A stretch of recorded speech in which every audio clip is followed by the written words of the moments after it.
The first episode of Pee-wee as himself takes us through the early life and rising career of Paul Reubens, the man who would become famous for his eccentric and unforgettable character, Pee-wee Herman. Paul Reubens grew up in Sarasota, Florida, a city known for its connection to the circus, especially the Ringling Brothers and Barnum Bailey Circus, which had its winter home there. Living near the circus had a big impact on young Reubens. He was fascinated by the performers, costumes, and sense of spectacle.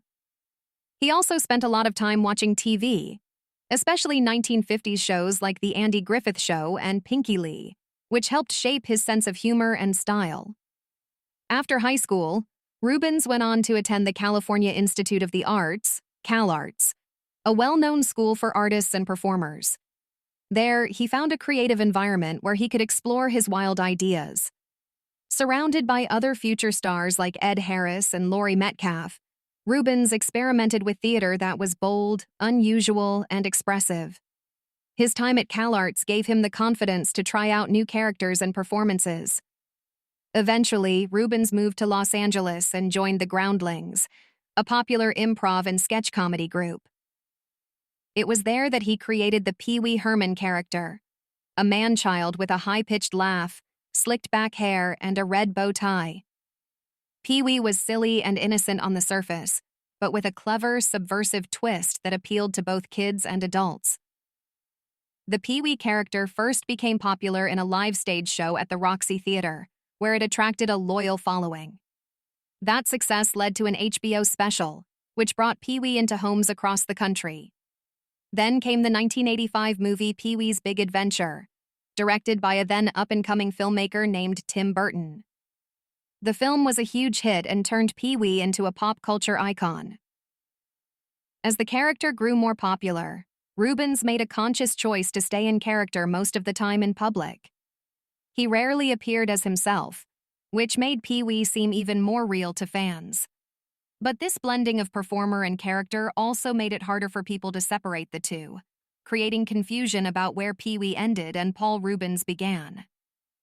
The episode uses interviews with Reubens, along with never-before-seen home videos and stories from friends and collaborators like Lorraine Newman, to paint a lively picture of his early success.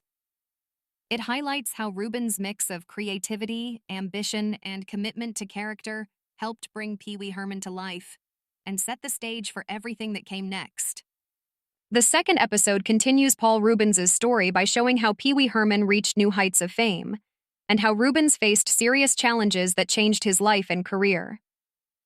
At the height of his success, Reubens launched Pee-wee's Playhouse, a wildly imaginative children's TV show that aired on Saturday mornings.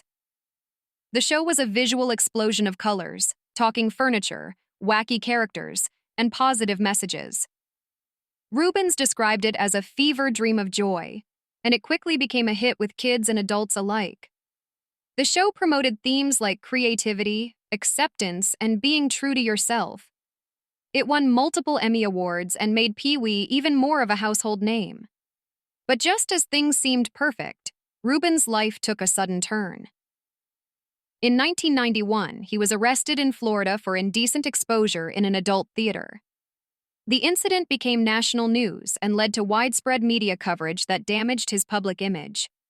Pee-wee's Playhouse had already ended its run, but the scandal made it difficult for Reubens to continue his career in the same way. Then, in 2002, Reubens faced more legal trouble, this time over a large collection of vintage art and memorabilia he owned. The media again painted him in a negative light, though many details of the case were misunderstood or exaggerated. The constant attention took a toll on Reubens, both personally and professionally. In the documentary, he reflects on how painful those years were, sharing his feelings of betrayal, isolation, and frustration. Despite these setbacks, Reubens slowly began to rebuild his career. He appeared in films like Blow, 2001, where he played a serious role that showed off his acting range. Then, in 2010, he made a major comeback by reviving the Pee-wee Herman Show on Broadway. The new stage show brought back the joy and energy of Pee-wee's world for a new generation of fans. The episode ends on a deeply emotional note. It includes a voicemail Rubens left for director Matt Wolf just one day before Rubens passed away in 2023. In the message, Rubens spoke about how much he still wanted to create and how he hoped to inspire others to be creative and kind. It's a powerful reminder of his passion for performance and his belief in the importance of imagination. Interviews with longtime friends and fans, including Judd Apatow and Lynn Stewart, help tell the story of a man who never gave up on his artistic vision, even when faced with controversy. Archival footage, behind-the-scenes clips, and personal reflections come together to show how Rubens' legacy, through Pee Wee Herman, continues to inspire. Review Pee Wee as Himself is a touching and energetic look at Paul Rubens' life and the character he made famous. Director Matt Wolf mixes Rubens' personal stories with colorful old clips to show both the fun and the struggles of being Pee Wee.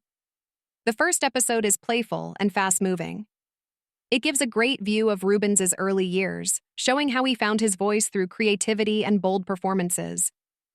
Watching young Rubens experiment with characters feels like discovering the roots of Pee Wee's charm. The second episode is more emotional. It focuses on Rubens' tough times, like his arrests and public backlash. But the show doesn't dwell on drama. It lets Rubens speak for himself. His final message is especially powerful, giving the series a heartfelt ending. Visually, the show reflects Pee Wee's fun and wild world, with bright colors, fun transitions, and cool behind-the-scenes photos. The music adds both joy and sadness where needed. What makes this documentary special is how it shows Rubens as a real person, not just a star. He was talented, complicated, and deeply passionate about his work. Whether you're a longtime fan or new to Pee Wee Herman, this series is a warm and honest tribute to a creative legend who never stopped believing in imagination.